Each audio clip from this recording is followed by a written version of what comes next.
Hi guys, it's Miss Sarah from the West Bank Club, and I have got Dr. Mary Francis with me today to talk about her career. So, Dr. Mary Francis, what is your career, and can you explain what you do? First of all, thank you for having me. And hey guys, nice to be here. I am an ER doctor. So basically, if someone gets really sick or you get into a bike wreck and hurt yourself, something like that, and you need x-rays and a doctor to see immediately, I'm the person that you're going to come see in the emergency room. So, you're the person, like the first doctor that they typically see if they get hurt or get sick. Right. So I know a little bit about every kind of medicine. I know about bones, I know about hearts, I know about stomach, that sort of thing. So I will see you and kind of figure out where you need to go from there. That's a pretty cool thing. You're kind of like the gatekeeper doctor. That is true. So, what were your favorite subjects growing up, like when you were in elementary school up through high school? So I always liked science. That was always something that was really interesting to me. And then as I got to high school, I really started liking math, and that came through hard work and practice.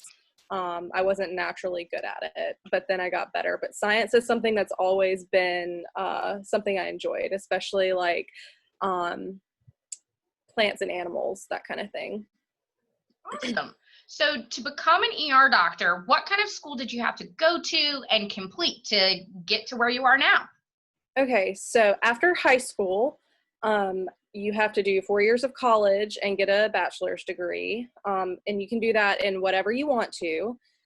And then after that, you start medical school, and that's 4 years.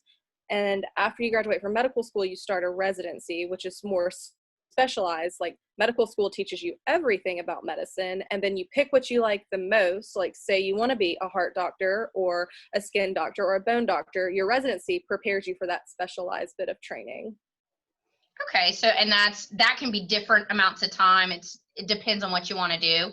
Exactly. My residency, it was just so I could be an ER doctor. It's 3 years, and most residencies are 3 to 4 years, and the longest one I think is neurosurgery, and it's 7 years. That is a long time to be in school. Well, if you want to operate on brains, I would say I'd want mine to be in training for a really long time. That is true. Pretty important stuff in the brain. Hmm. So I guess with medical school, it's pretty specialized. Would you say that what you learned in school really applies to what you're doing now, or you say that it doesn't apply? I would say that it does apply because I see so many different things every day. However, there are some parts of it that I don't use anymore and haven't thought about in a long time, but that's why there are other people that do those jobs where they have to think about things a lot more. Okay. Is there anything that you wish you learned in school, even back kind of in your bachelor time or any of that time period that you wish you had learned about? I wish I had learned more about probably basic life skills. I mean, just things like I didn't know how to do my taxes. No one ever taught me how to do that. And that's something that you're responsible for when you start making money. And that it's those sorts of things that you really have to seek out a way to learn those things that they don't necessarily teach you about in school. So like some general like business classes kind of thing, or the Yeah, kind of, yeah, accounting, that kind of stuff. sure. General Yeah, life money. skills. Life skills. Yeah. So it sounds like you got a lot of schooling. When did you start working kind of out of school in your current career?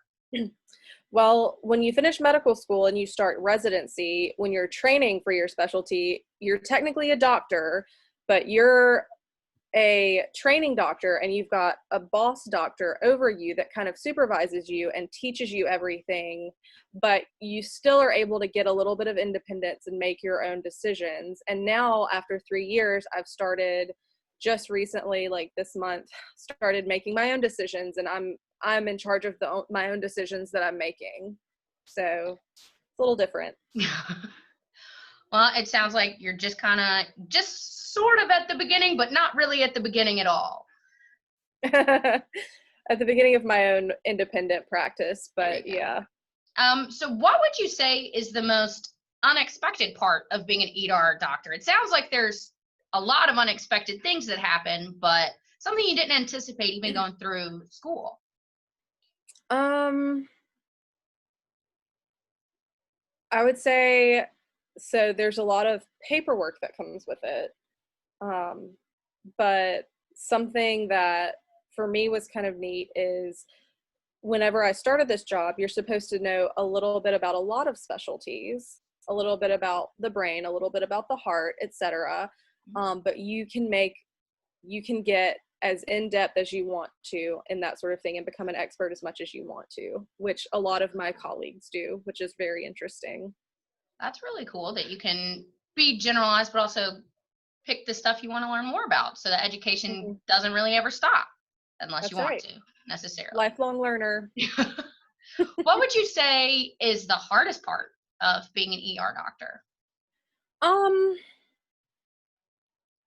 sometimes patients come to the ER and they want you to know what's going on with them right then, and they want you to fix them right then.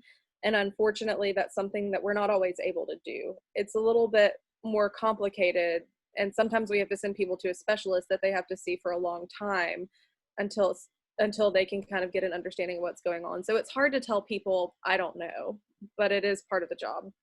When you also know who should know, so you can send them to Right. those people as well. That's the best part is if I don't know, I know someone who does. There you go. What would you say is the best part of your career?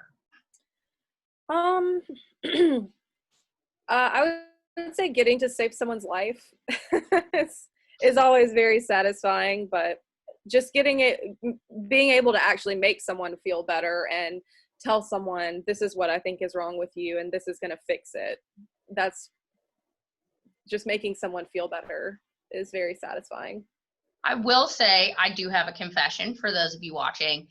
Dr. Mary Frances is one of my good friends, and she actually diagnosed my thumb injury months before I actually got it fixed. So I will say that. So you can even, she did that and was able to help me before other people were. So I will say that she's really good at it. Oh, thanks. So if someone told you that they wanted to grow up to be Dr. Mary Frances, what would you tell them? What advice would you give them? So it's been a long road, 11 years after graduating high school until I've finally gotten to what I would say my grown-up job is. Um, and it's a long, hard road, but now that I'm at the end of it, I can say that it's worth it. All the hard work, all the late nights, I would say that it's worth it, and it's something that it's definitely satisfying to me to do. So don't give up. Whatever you want to do, don't give up. Well, that is some really awesome advice. So I want to thank you for taking time out of your busy day, helping people out in the ER. And I hope you have the great rest of your week. And thanks again for stopping by and talking to us. Bye, guys. Thank you.